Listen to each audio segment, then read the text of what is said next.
Bem-vindo ao canal Além do Medo. Aqui falamos sobre casos reais, misteriosos e sobrenaturais.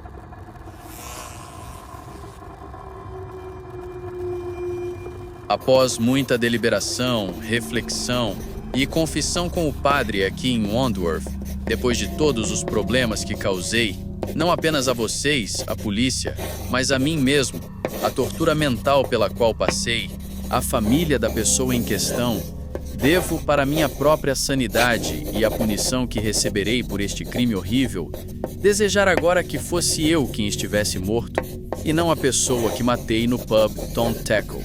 Eu cometi o assassinato, não sei porquê, então tudo o que posso dizer é que a justiça seja feita. 4 de dezembro de 1979. Teresa de Simone, de 22 anos, era funcionária em tempo integral da Southern Gas Board, no Reino Unido. Era uma jovem comum, e como a maioria dos jovens britânicos daquela época, Teresa queria um dinheiro extra para complementar a renda, já que ela havia acabado de comprar um carro, um Ford Escort. Então, Teresa arrumou um emprego 2 vezes na semana como garçonete no pub Tom Tackle. Às 23 horas, após encerrar o expediente, Teresa resolveu ir a uma boate acompanhada de sua amiga Jenny Savage. A boate ficava a pouco mais de 1 quilômetro de distância, mas as garotas resolveram ir no carro de Jenny. Teresa, então, deixou seu Ford Escort parado no estacionamento ao lado do pub. As amigas passaram todo o tempo juntas na boate e acabaram retornando por volta da 1h da manhã do dia 5. Jenny levou Teresa de volta ao Tom Tackle para que ela pudesse pegar o seu carro. Chegando na frente do pub, conversaram um pouco e se despediram. Teresa saiu do carro e caminhou em direção ao estacionamento. Jenny deu ré e foi embora. No início da manhã desse mesmo dia, a mãe da Teresa notou que ela não havia voltado para casa e imediatamente ficou preocupada, pedindo para o seu marido Michael e padrasto da Teresa dar uma olhada para ver se tinha acontecido algo. Michael dirigiu até o pub e viu que o carro da Teresa estava lá parado e acabou se dando por satisfeito. Porém, por volta das 10 horas, o chefe da Teresa, Anthony Pocock, notou que o carro dela ainda estava lá, mas que estava atrapalhando o caminhão de entregas. Anthony se aproximou do carro achando que Teresa havia deixado lá por algum motivo pessoal, mas que precisaria tirá-lo daquele lugar para que o caminhão pudesse descarregar. Mas quando Anthony olhou para dentro do carro, ele viu um corpo no banco de trás. Era Teresa. Imediatamente, Anthony chamou a polícia.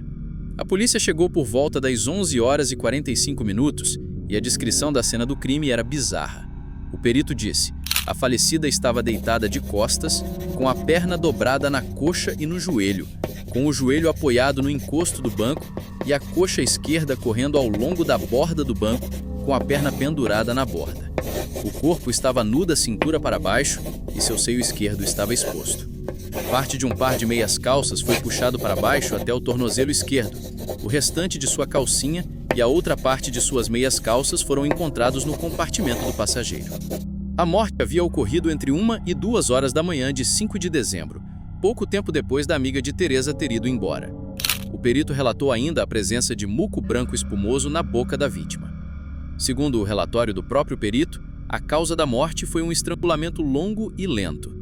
Havia também uma série de escoriações, machucados e hematomas no pescoço, provavelmente causadas por uma corrente de ouro e um crucifixo que a vítima usava, indicando que provavelmente a corrente tenha sido usada como objeto do estrangulamento. A imprensa chegou até a apelidar o assassino de o assassino do crucifixo.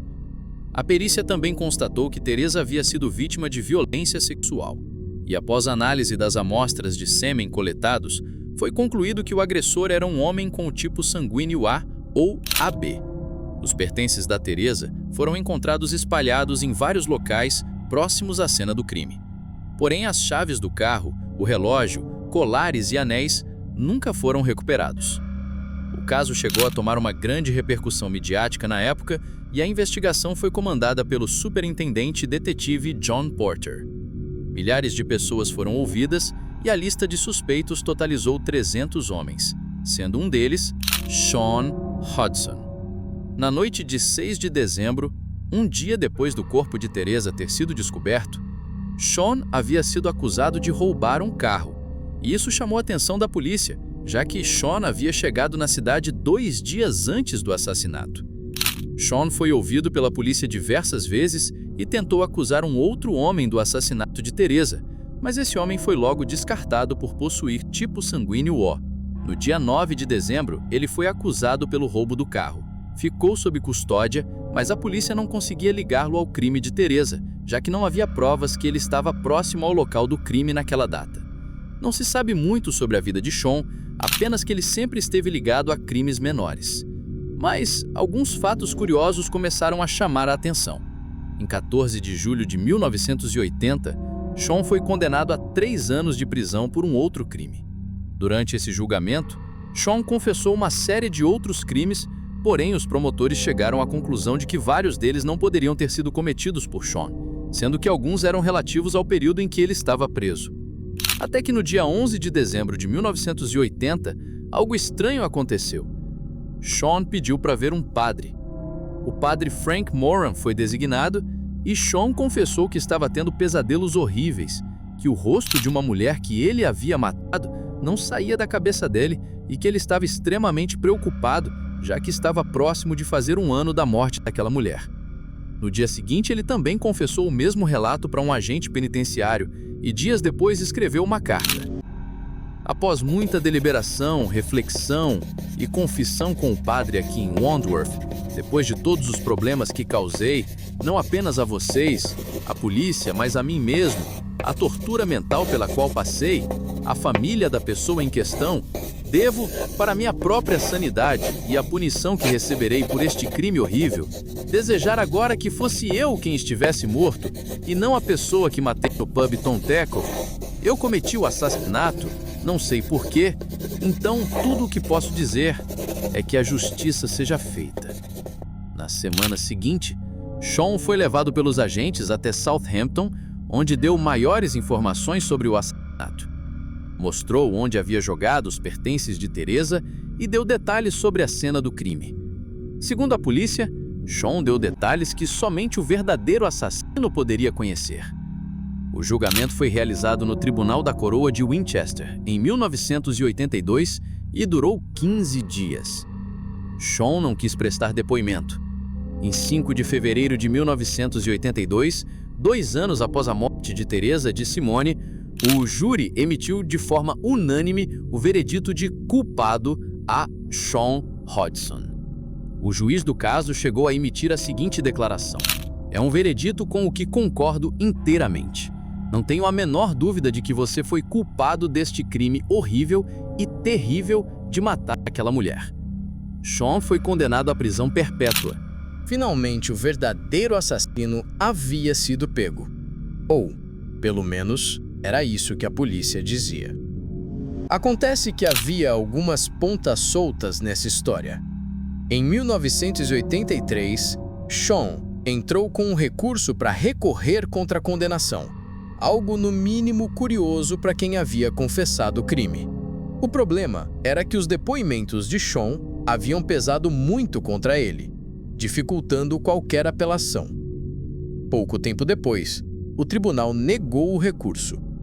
Outros fatos bem estranhos que aconteceram é que logo após a primeira confissão, o próprio Sean confessou ter matado mais 2 homens. Porém, investigações mostraram que as informações eram falsas e os crimes nunca existiram. Além disso, Sean confessou 200 crimes diferentes, entre eles assassinatos que também nunca existiram. Sean era um mentiroso patológico. Mas agora, não havia mais nada que ele poderia fazer. A investigação havia desconsiderado vários itens importantes, inclusive o diagnóstico de transtornos mentais de Sean. Naquela época, o DNA ainda não era utilizado, porém a investigação ignorou o fato do tipo sanguíneo de Sean não ser o mesmo do agressor, minimizando esse fato no tribunal. Além disso, uma outra confissão foi ignorada pela polícia. Em 1983, a polícia recebeu 2 ligações de um homem que dizia ter cometido o crime. Apesar dele relatar como o crime ocorreu, ele errou na hora de descrever alguns detalhes e foi descartado pela polícia, sem maiores investigações. Muito tempo se passou até que, em 2008, Sean respondeu um anúncio no jornal penitenciário. Era um anúncio de advogados que representavam casos de apelações.